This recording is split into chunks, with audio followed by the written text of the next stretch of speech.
Hello, this is Angelia, and you are listening to or watching the podcast Why You Do What You Do. Podcast that talks about human development and psychology to kind of try and help you figure out a little bit more about why you do what you do. And last time we were talking about prematurity and low birth weight. So we're going to kind of pick up on these things. Preterm or premature infants are infants born before completing the 37th week of gestation. Low birth weight babies may be preterm or small for date. Babies born before completing the 37th week of gestation are called preterm or premature infants. They may or may not be the appropriate size for the gestational age. Small for date gestational infants, and that means infants whose birth weight is less than that of 90% of babies of the same gestational age as a result of slow fetal growth.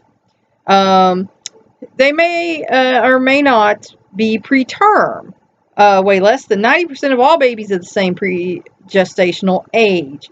Their small size is generally the result of inadequate prenatal nutrition, which slows fetal growth. Who is more likely to have a low birth weight baby? Factors increasing the likelihood of a woman will have an underweight baby include, number one, demographic and socioeconomic factors, such as being under age 17. So think about that, girls. So here it says right here, science, if you're having a child before the age of 17, your child may not be doing too well. So, we should not be having children when we're teenagers. Or over 40, again, the age of over 40, your rate of birth defects and Down syndrome and things increases, proportionately. Well, not proportionately. Gosh, I just don't have a stroke. Just don't. Increases more and more each year. Poor, unmarried, or undereducated. Medical factors predating the pregnancy, such as having no children or more than 4, being short or thin, having bad previous low birth weight infants or multiple miscarriages, having had low birth weight herself, or having genital or urinary abnormalities or chronic hypertension. Number 3, prenatal behavioral and environmental factors, such as poor nutrition, inadequate prenatal care, smoking, use of alcohol or other drugs, remember we talked about that last time, or exposure to stress, high altitude, or toxic substances, and 4, medical conditions associated with the pregnancy, such as vaginal bleeding, infections, high or low blood pressure, anemia, too little weight gain, and having last given birth less than 6 months or 10 or more years before. So all these things can contribute to low birth weight babies. Let's see. And then we have the birth weight, mortality, and race. And it's talking about low birth weight, very low birth weight, infant mortality rates, neonatal mortality rates, and post-neonatal mortality rates. And African American infants have the highest across the board for all of these. And that, again, goes back to socioeconomic status. They don't have the best insurance usually. They may or may not be eating properly. That's why I have the, WIC program. And there may be smoking, and drinking involved, and, improper care. Anyway, Anglo-Americans are next in line across the board. And then Hispanic infants seem to fare better. And I know some Hispanic people, and the children are pretty much kept on them or pretty near them a lot of the time. Unfortunately, because they have such a sense of village, they will let their children, kind of wander away from them, thinking that other adults are watching and taking care of them, when that's not always the truth. We had an incident here in our city where a a 4-year-old Hispanic child was sexually assaulted and murdered by a neighbor because, you know, they did not keep the kid in their sight all the time. And that's just a cultural thing, you know. They're very family oriented, and it's a cultural thing that, you know, there's not all that going on in their culture. So they aren't as wary, but, you know, I think they soon will be. The antiseptic temperature-controlled crib or isolette in which the premature baby lies has holes through which the infant can be examined, touched, and massaged. Frequent human contact helps low birth weight infants thrive. And I'm sure we've all seen that commercial. Nat, go away in the name of Jesus. Where, you know, the babies and the mom's talking about, you know, make sure you speak through the hole in the, you know, thing so the baby can hear you. It's those commercials. But immediate treatment and outcome. Most pressing fear for very small babies is that they will die in infancy. Because, you know, if you're not... Oh my gosh, Nat, leave me alone, Nat, in the name of Jesus.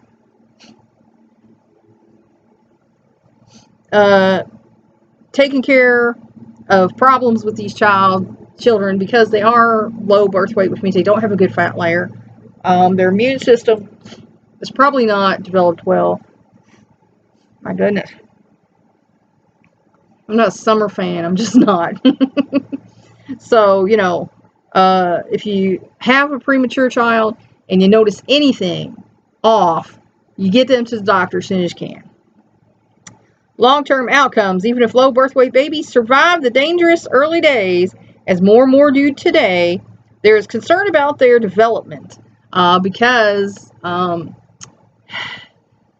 longer you stay in the womb, the better chance you have. The more developed your brain is, the more developed your body is, and you stand a better chance of survival and higher intelligence. So, you know, if you get good prenatal care and take care of yourself, your baby will have the best outcome. Can a supportive environment overcome effects of birth complications? Prospects for overcoming the early disadvantages of birth complications depend on two interrelated factors: the family's socioeconomic circumstances and the quality of the early environment. So the more affluent the family is, the better. And the environment itself, the family.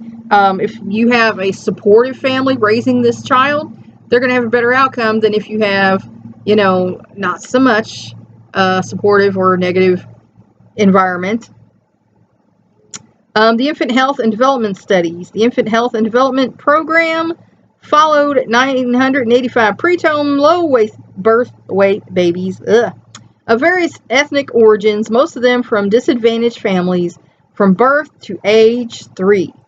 1/3 of the heavier low birth weight babies and 1/3 of the lighter ones were randomly assigned to intervention groups. Their parents received home visits, counseling, information about children's health and development, and instruction in childhood games and activities. At 1 year, these babies entered an educational daycare program. When the program stopped, the 3-year-olds in both the lower and higher birth weight intervention groups were doing better on cognitive and social measures. Good gosh. I'm going to kill this gnat. I know that's wrong, but...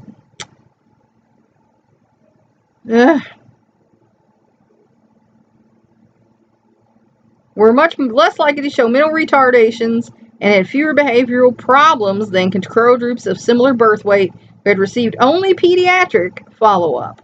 So, that's a case of you get into the child, what you put into the child. I mean, you get out of the child, what you put in. See, it's just, don't have a stroke, I'm telling you. You get out of the child what you put into the child. So if you're making an effort to raise this child and help this child, they're going to have a better outcome. That's just a fact of life. So, you know, do your diligence, parents. The Kauai study. As the HDP research suggested, given a supportive environment, many infants can overcome a poor early start in life. That is also the conclusion of a long-term longitudinal study of 698 children born in 1955 on the Hawaiian island of Kauai. For nearly 5 decades, M.E. Werner, my goodness, and a team of pediatricians, psychologists, public health workers, and social workers have followed these children from gestation. Oh my goodness. Now I'm itching. To middle adulthood. Researchers interviewed the mothers to be, monitored their pregnancies, and interviewed them again when the children were 1, 2, and 10 years old. They observed the children at home, gave them aptitude, achievement, and personality tests in elementary and high school, and obtained progress reports from their teachers. The young people themselves were in interviews periodically as adults. Physical and psychological development of children who had suffered low birth weight or other complications at or before birth was seriously impaired only when they grew up in persistently poor environmental circumstances. So, there you go. Things can be overcome, like we talked about, Elvis overcoming his, negative, poor childhood to be the king, arguably. I ain't even going to argue with y'all. He was. Facts of life. Of rock and roll. Thanks to their own resilience, fully a third of the at-risk children studied by Emma Werner and her colleagues developed into self-confident, successful adults. These children had a positive and active approach to problem solving, the abilities to see some useful aspects of even painful experiences, and to attract positive responses from other people, and faith in an optimistic vision of a fulfilling life.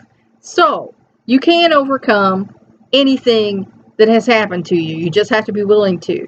And psychologists talk about resilience. That makes a difference. If you're resilient, you can overcome more easily than if you're not. And people have a different level of resilience. So, excuse me, if you have a hard time overcoming things, it might be because you lack resilience.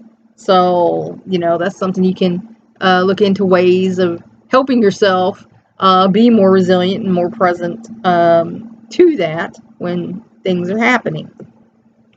Protective factors influence that reduce the impact of early stress and tend to predict positive outcomes. So those are protective factors, which tended to be a reduction of the impact of early stress, fell into 3 categories. Number 1, individual attributes that may be largely genetic, such as energy, sociability, and intelligence. 2, affectionate ties with at least one supportive family member. And 3, rewards at school, work, or place of worship that provide a sense of meaning and control over one's life. So if the child has someone who loves them and they trust and who takes care of them, they're going to have a better outcome. Like I said, my grandma did me a lot of good. My mom's mom did me a lot of good. My other grandma was great too. She told me some truths in life that, made me see some things. Well, okay. But, my mom's mom, she loved me. She'd hold me. She'd talk to me, explain everything to me. I mean, she was the best teacher without being a teacher that anyone could ever have. Death during infancy. One of the most tragic losses is the death of an infant. And, of course, there are some of us who have had a miscarriage, and it's very sad, especially if you wanted that child,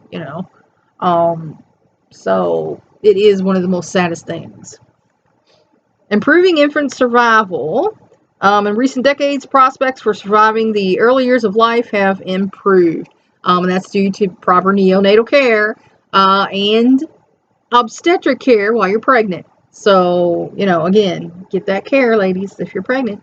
Infant mortality rates. The proportion of babies born alive who die within the first year. And again, there's a difference in countries, and they have a report here that we can talk about in different cities and countries.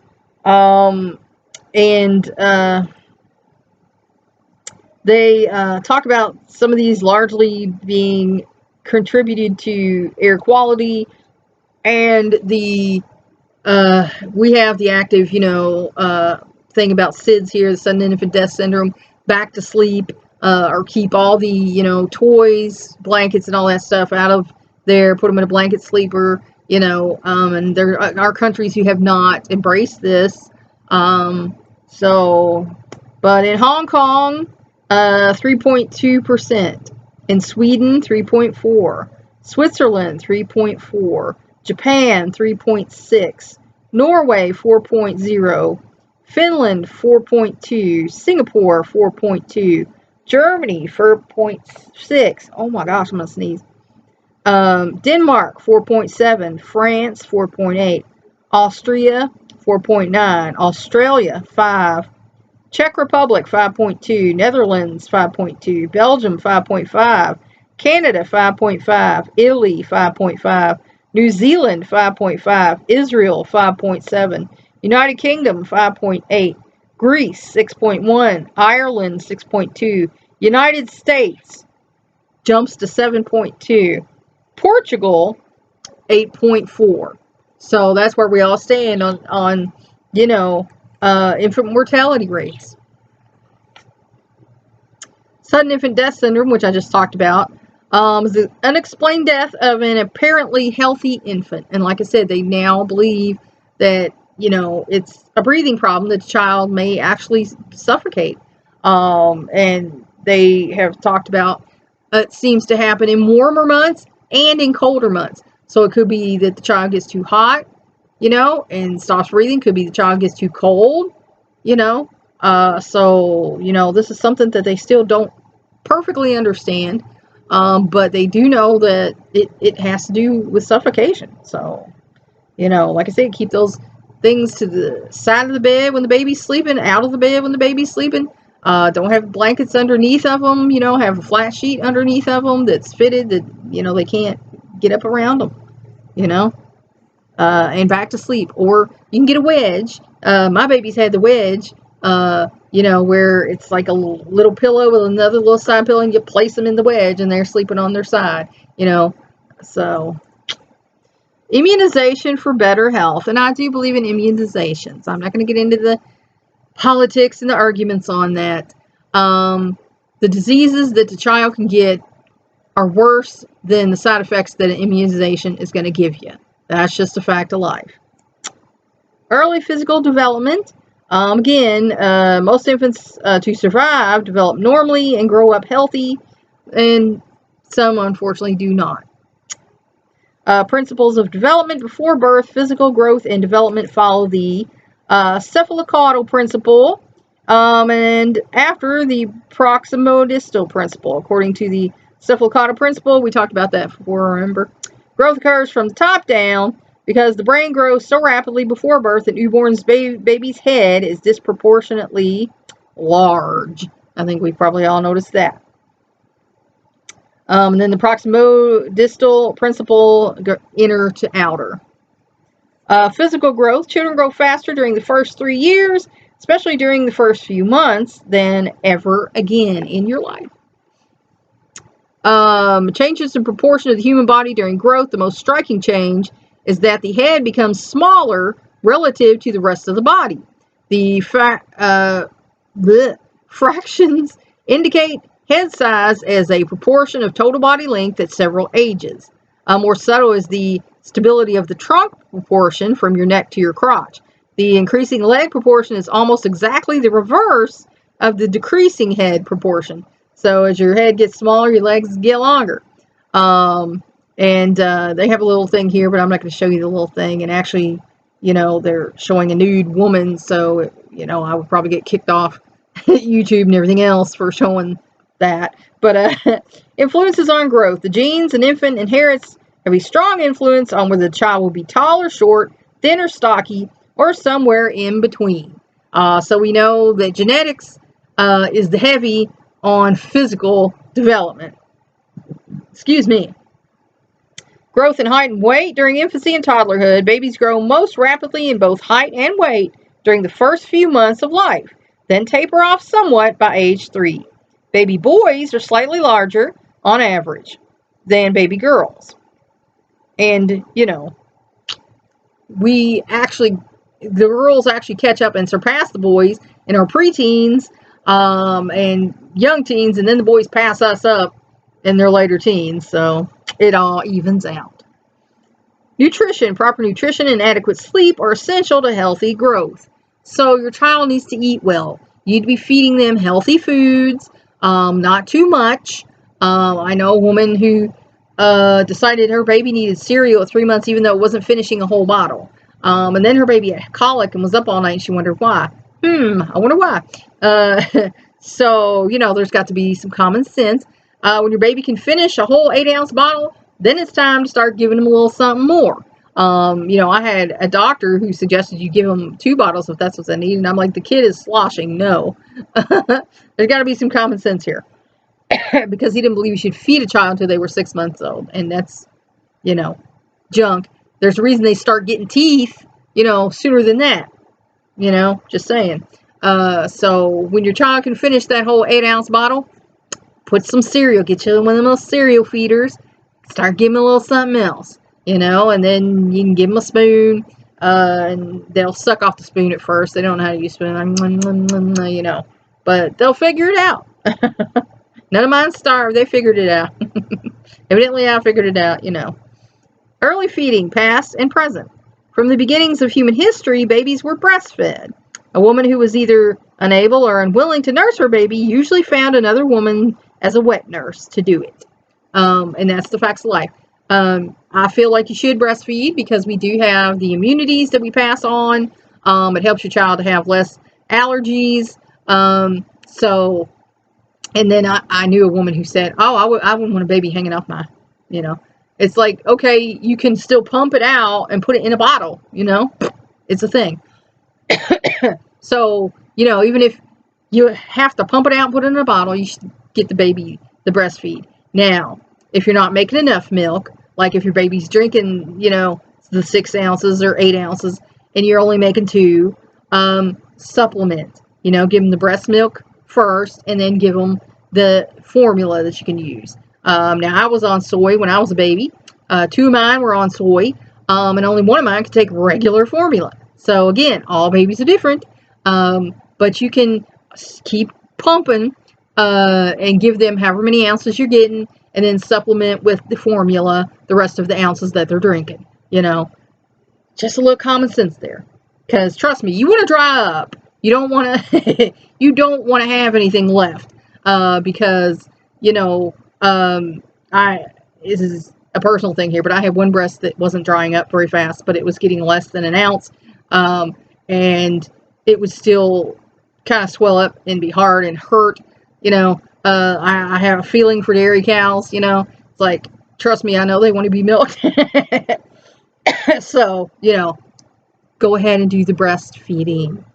However you got to do it. Then they're talking about that now, breast or bottle. Again, that's a personal choice. I started out, and then my post-mature child started chewing me, giving me blood blisters, so he quickly went on to the bottle. I know I pumped, so then I just pumped with the rest of them. The brain and reflex behavior. What makes newborns respond to a nipple? What tells them to start sucking? What tells them to control their intake of fluids? These are functions of the central nervous system. The brain and spinal cord.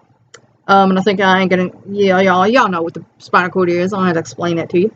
And a growing peripheral network of nerves extending to every part of the body. So our body has survival instincts, and it will tell us, what we need, when we need it, and when we've had enough. Usually. Now, there are people who have problems with their brain and nervous system where this doesn't work. My oldest son, he has problems with his nerves. He doesn't feel pain right. He doesn't feel things right. He doesn't know, when he's full and hungry, and, it's a problem for him. But, this is something that we have to deal with. Obesity and cholesterol. Some babies do get kind of fat, but in general, they don't consider obesity a problem in infancy because the child is going to grow and change, and sometimes babies who are really chubby end up being skinny kids. My skinniest kid I have now was the fattest baby of them all. So they don't consider it a problem. If the kid's getting fat, but don't force feed the kid. I see parents, some of these people I've seen, force feeding the kid. You're going to finish this whole jar. You're going to finish this whole. Okay, what did their kid just learn? Their eating is not up to them. If this person says I have to eat all this, then I do. So then they're grown-ups and say, well, McDonald's says I have to eat all this and some fries and a Coke, so I have to. And then they are obese as an adult and, well, wonder why. How'd that happen? Eat everything on your plate. Yeah, how'd that happen? How'd you get so fat? Major parts of the brain. Okay, and I don't think we need to go into that too much. Y'all know what a central nervous system is. You got a brain and there's parts to it. If you want to look those up, sure, Google it, go for it. Internal, I can't read today. Lateralization, tendency of each of the brain's hemispheres to have specialized functions. And I'm sure you've heard right brain, left brain. Supposedly the right brain's a more creative side and the left brain's a more analytical side. So I'm sure y'all have heard that stuff. But the fetal brain development from 25 days of gestation through birth, the brain stem, which controls basic biological functions, that's back here, such as breathing, develops first. That's what some people call the alligator brain or the reptilian brain. And that's your autonomic functions, the things you don't have control over. The brain just does that for you. As the brain grows, the front part expands greatly to form the cerebellum, which is the large, part up there that you think of as your brain, really. Specific areas of the gray outer covering of the brain have specific functions, such as sensory and motor activity, but large areas are uncommitted, and there's a lot of, areas in your brain which are uncommitted. They can just connect to different places, and just do whatever they feel like doing. And thus are free for higher cognitive activities such as thinking, remembering, and problem solving. And it doesn't matter how big your brain is.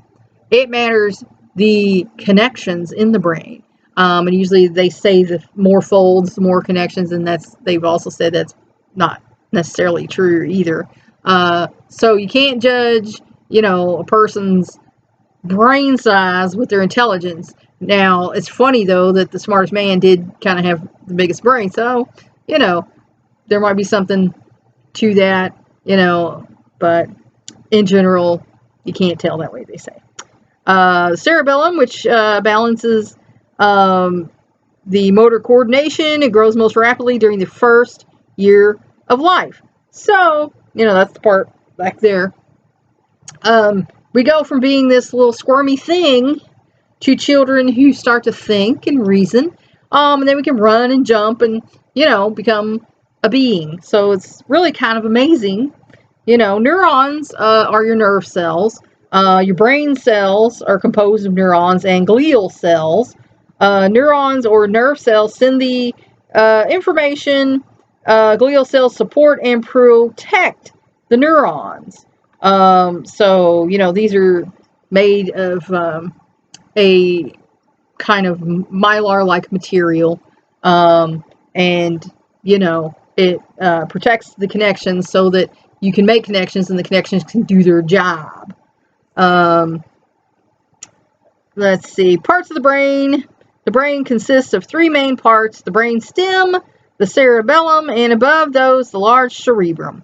The brain stem, an extension of the spinal cord, is one of the regions of the brain most completely developed at birth. And that's because it's the autonomic functions. It's keeping you alive. It controls such basic bodily functions as breathing, circulation, and reflexes. The cerebellum at birth begins to control balance and muscle tone. Later, it coordinates sensory and motor activity. The cerebrum constitutes almost 70% of the weight of the nervous system and handles thought, memory, language, and emotions. It is divided into two halves, or hemispheres, each of which has 4 sections, or lobes. The occipital lobe processes visual information. The temporal lobe helps with hearing and language. The parietal lobe allows an infant to review touch, sensations, and spatial information, which facilitates eye-hand coordination. The frontal lobe develops gradually during the first year, permitting such higher-level functions as speech and reasoning. The cerebral cortex, the outer surface of the cerebrum, consists of gray matter. It is the seat of thoughts, processes, and mental activity. Parts of the cerebral cortex, the sensory motor cortex and cingulate cortex, as well as several structures deep within the cerebrum, the thalamus, hippocampus, and basal ganglia, all of which control basic movements and functions, are largely developed at birth. So at birth, the brain's ready to go. It just needs the input. And that's your job, parents, to give the input and help that child grow to be the most, intelligent, healthy, well-adjusted individual that they can possibly be. So we're going to stop on that note. And I hope this has helped you to figure out a little bit more about why you do what you do. Until next time.